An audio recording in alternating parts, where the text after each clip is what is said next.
Welcome to the Get Published podcast, sponsored by Brodie Consulting Group. To get more information about our coaching, publishing, executive ghostwriting, and podcast production services, go to getpublishedpodcast.com. Hello, I am Paul Brodie, and thank you for joining us for another episode of the Get Published podcast, where we help authors get published with a proven system that works. Today, we're being joined by Kelly Fitzgerald Fowler, author of Over My Dead Body, a supernatural novel. Kelly, welcome to the show.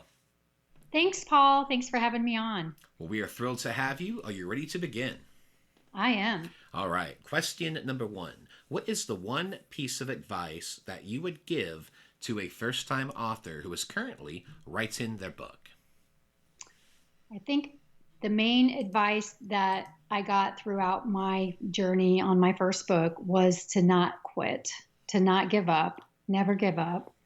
And one of the things I realized once I got my first draft done was that although when you're writing you feel like you're all alone, it really does take a team to help you get it out to the market.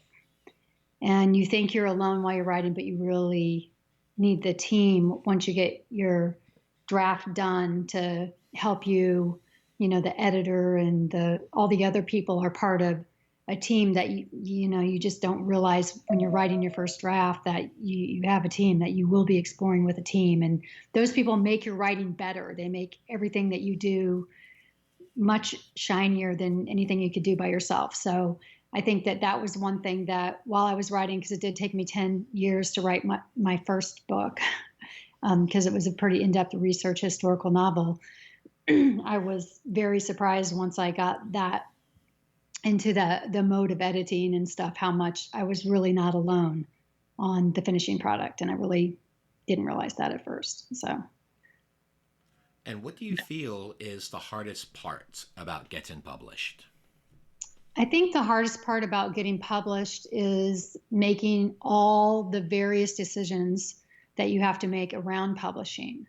It's just a never-ending saga of decision making. So if you're not good at decision making, you probably need to get a traditional publisher, go that route. But my book is indie published, and I chose that route just because of the state of the publishing industry right now. And I just felt like it was the best route for me. And I had a team of people at the indie publisher that were part of my dream team helping me make decisions. And that was really great. So that's kind of like a hybrid between traditional publishing and self-publishing. So it's been a good choice for me, and I'm happy with that. But just remember, you're going to be making a ton of decisions, and you have to be willing to be a decision maker. Yep, you got to run your book like a CEO. Yeah, you do. You really do. Well, let's talk about marketing. So please share a marketing strategy that you have used in your book launch that has worked well. Okay, well, as far as my launch goes, having a launch team was really important for me, and managing the launch team in a way that was easy.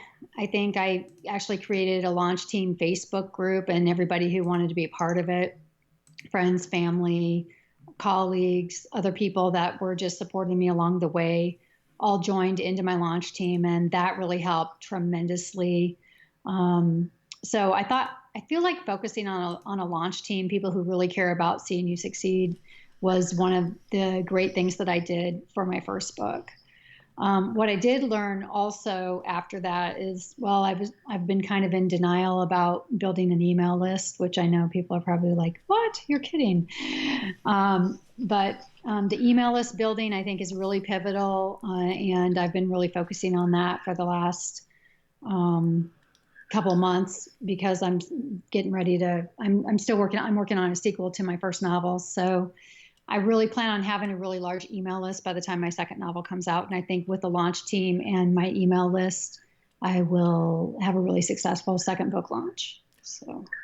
And then what advice do you have for people that are looking to form a book launch team? I would say that you're going to have people that are just amazed that you're writing a book. And those are the people that kind of are like, oh, I wish I could write a book. You could get, those people are great for for your book launch team. Just people that are cheerleaders for you, because you're really looking for the cheerleaders. I mean, I would take 10 cheerleaders than 50 people that kind of don't really care about you. So, I would start with the cheerleaders in your life, and then I would branch out to other people that you might be mentoring that are, wanting to write also, because they'll help you, and it'll be a support each other type of situation, maybe in your writing group, or people who, a lot of the people in my launch team were my blurb writers also. So because I was in a writing group, so I got some really great authors to write some blurbs for me from networking in the author world. So I thought that was really helpful also to, make your book stand out. So. Well, speaking of books, I'd like to know, what is your favorite book, and what was the number one thing that you learned from it? Okay, well, I have a couple of favorite books. My absolute favorite book is the Bible, and I write biblical fiction, biblical historical fiction. So I have to say the Bible. But in the biblical fiction genre that I write in, one of my favorite books is called This Present Darkness by Frank Peretti.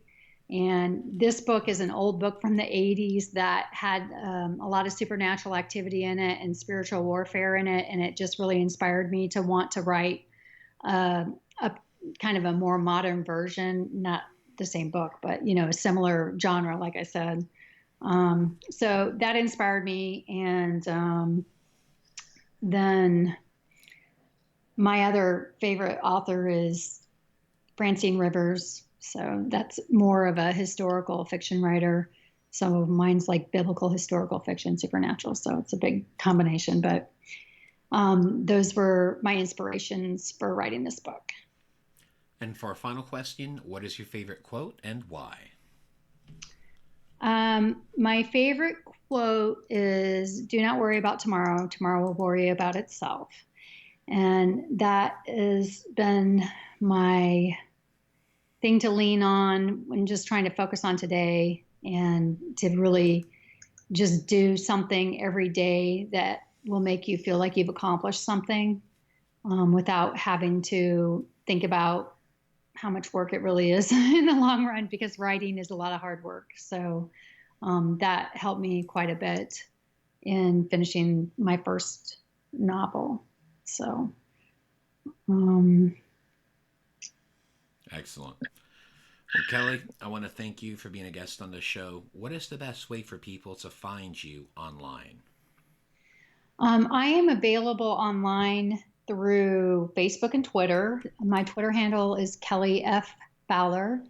And you can find me on Facebook under author Kelly Fitzgerald Fowler. I also have a website, kellyfitzgeraldfowler.com. And I'm on Instagram, Kelly F. Fowler, and also on Pinterest. So you can find me on pretty much any social media network you're looking for. Kelly, thank you once again for being on the show, and I wish you all the best in your author journey ahead. Thank you, Paul. Thanks again for joining us today. To learn more about how you can be featured in our brand new Get Published business book, go to getpublishedpodcast.com.